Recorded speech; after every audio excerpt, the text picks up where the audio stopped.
teman-teman, Indonesia berencana melayangkan gugatan kepada BWF melalui arbitrase internasional. Apa saja poin gugatan dan bukti yang akan diajukan? Kita sudah terhubung dengan Ketua Komite Olimpiade Indonesia, Raja Sabta Oktohari. Selamat malam, Mas Okto. Selamat malam, Mbak Nana. Mas Okto, jadi persisnya apa saja yang akan dibawa? Ini kita sudah resmi menggugat atau masih dalam proses? Dan apa saja yang mau digugat tuh apanya, Mas? Ya, jadi gugatan itu adalah bentuk tekanan kita kepada BWF yang sampai hari ini, mohon maaf, quote unquote, masih belum ngaku kalau yang salah dia, gitu. Kalau masalah maaf-maafan, itu saya udah komunikasi sama teman-teman atlet, bahwa maaf-maafan nanti setelah Lebaran kita bisa maaf-maafan lagi. Tapi kaitan dengan kerugian yang telah dialami, dan juga apa yang telah dilakukan kepada para atlet kita, ini harus ada yang bertanggung jawab. Nggak bisa hanya bersembunyi di balik regulasi satu negara seperti Inggris yang memang sebelum ada kegiatan ini memang udah ada gitu. Jadi pertanyaannya sekarang BWF itu harus bukan hanya minta maaf, tapi harus jelas dulu di mana salahnya, kenapa bisa salah, dan konsekuensinya seperti apa. Dan ini harus disuarakan supaya ini tidak terjadi lagi. Adakah kondisi tertentu yang ingin dipulihkan, Mas Okto? Jadi misalnya meminta nominal tertentukah, meminta ganti rugikah, bentuk pertanggungjawaban dan yang seperti apa nih yang diharapkan? Mungkin sebelum ke sana gini loh Mbak Nana.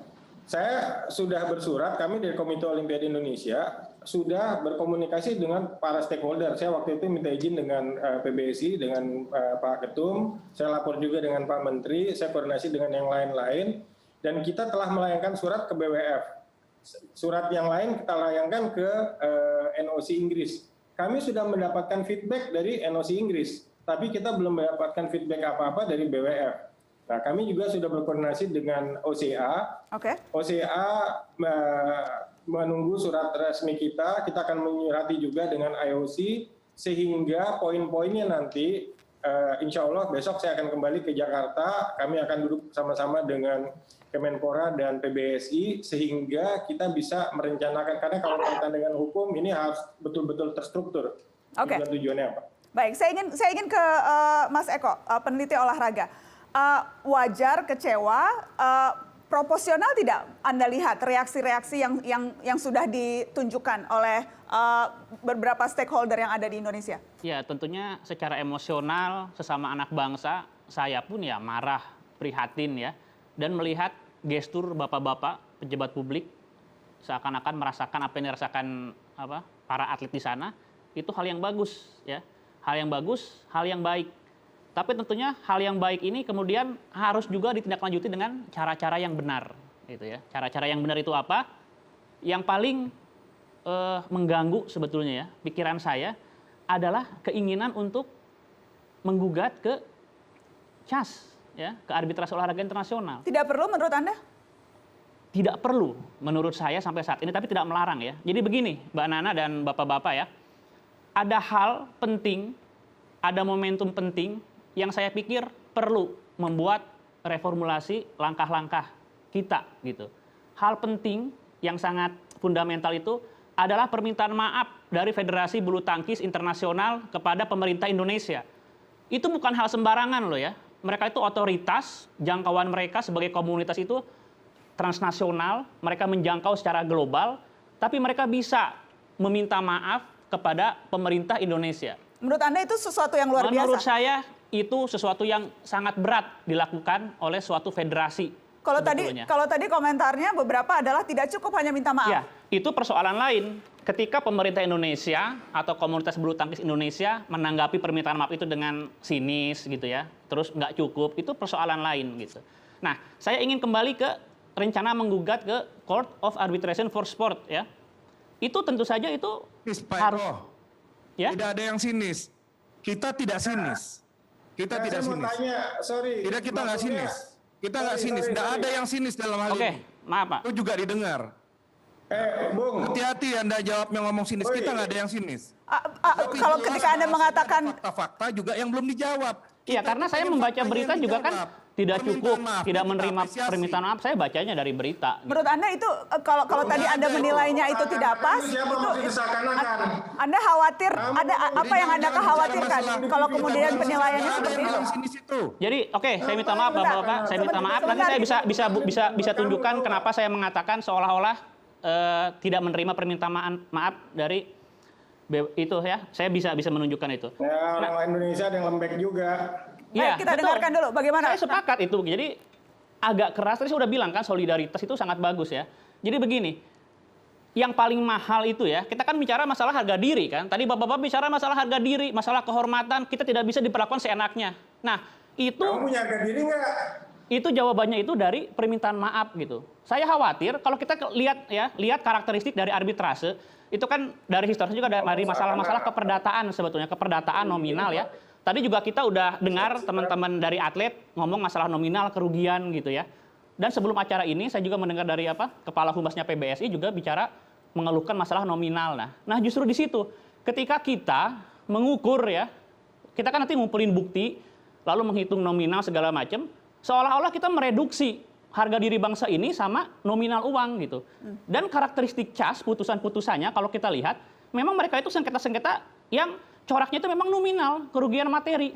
Kayak Manchester City, ketika mereka banding ke cas, akhirnya mereka terhindar dari denda. Itu masalah uang gitu.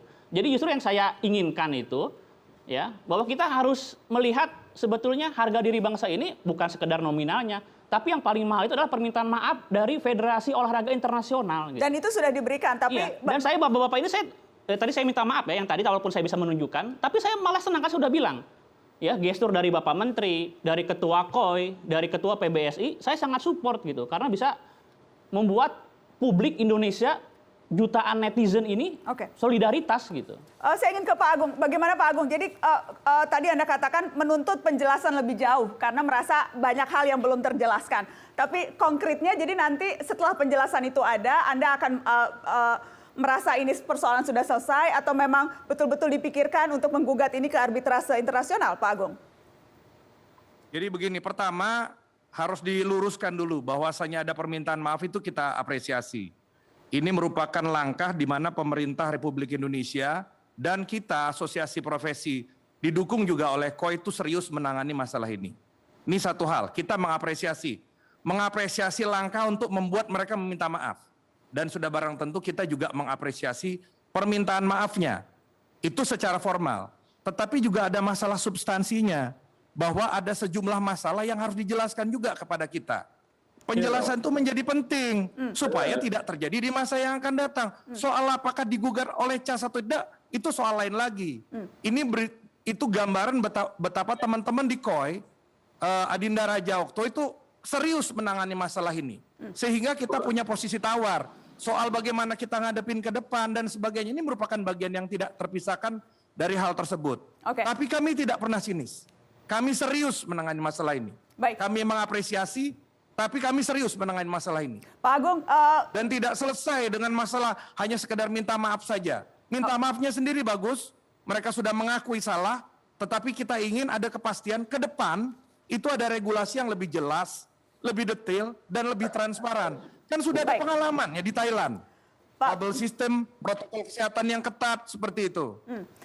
Pak Agung, kemarin ada rapat kerja Kemenpora dengan Komisi 10 DPR dan salah seorang dari anggota Komisi 10 dari PDI Perjuangan, Pak Andreas Pareira, sempat mengatakan ini dan meminta kemudian kita juga melakukan satu otokritik. Refleksi atas apa yang seharusnya bisa dilakukan lebih baik oleh PBSI. Kita dengarkan cuplikan pernyataan dari anggota PDI Perjuangan Komisi 10 berikut ini.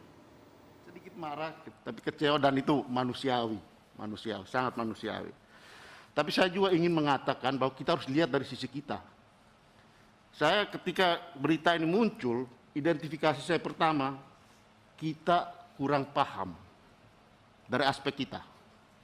Kita kurang paham, pertama, adaptasi terhadap situasi new normal ini, bahwa punya aturan masing-masing soal bagaimana orang masuk ke negara itu. Kemudian hal yang berikut, NHS dan BWF itu dua negara, dua organisasi dan otoritas yang berbeda. Tapi saya lihat Ketua PBSI sangat emosional, dan pertama juga memaksakan bahwa ini harus transparan. Kita tahu Inggris itu punya individual privacy right, perlindungan data pribadi.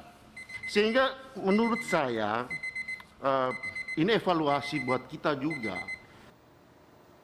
Bagaimana Pak Agung, apa evaluasi internal yang dilakukan PBSI? Pertama ya, untuk diketahui, saya itu bekerja di sebuah organisasi yang sangat ketat dalam konteks risk management. Jadi seluruh kegiatan di PBS ini kita lakukan risk manajemennya dulu, risk assessment terlebih dahulu. Tetapi kami juga tidak dalam posisi berfoya-foya juga, Najwa. Ya, menggunakan pesawat pribadi atau apa. Tidak kita lakukan seperti itu. Kita ingin anggaran dikelola dengan efektif dan efisien, tetapi tetap kemudian mencapai sasarannya dengan baik. Nah, kami sudah hitung sebenarnya. Pakai pesawat charter yang dilakukan pada saat pertandingan ke Thailand, karena pilihannya tidak banyak. Pada saat itu Thailand sedang lockdown, dan salah satu diantaranya yaitu pakai pesawat charter, supaya cepat dan kemudian teman-teman bisa ikut protokol kesehatan di sana. Maka kata saya, ini bukan pertama kali kita ngirim orang, ini sudah yang kesekian kali. Dan kita tidak nyangka diperlakukan seperti ini. Kemudian jangan bilang bahwasanya kami tidak menguasai aturan. Kami itu sudah terlebih dahulu memahami aturan-aturan yang seperti ini. Yang kami persoalkan itu kan tindakan BWF-nya. Karena ternyata ini tidak diterapkan sama. Kalau diterapkan sama untuk seluruh nggak ada masalah. Tapi kan ternyata tidak diterapkan sama. Pada yang 7 positif mereka ngasih, kemudian dikasih tes kembali. Kepada kami yang sampai dengan hari ini negatif, itu disuruh, bahkan disuruh jalan kaki, mau di lockdown selama 10 hari. Jadi hati-hati juga kalau membuat statement. Ya, ini kalau pernyataan kami. Soal masalah kita lakukan evaluasi, kita lakukan. Apa misalnya evaluasi atau kemungkinan refleksi yang sudah dilakukan oleh PBSI, apa saja misalnya? Yang seharusnya mungkin bisa dilakukan lebih baik, Pak. Soal koordinasi barangkali, Najwa. Kita akan melakukan koordinasi dengan perwakilan Republik Indonesia di negara dilaksanakannya pertandingan.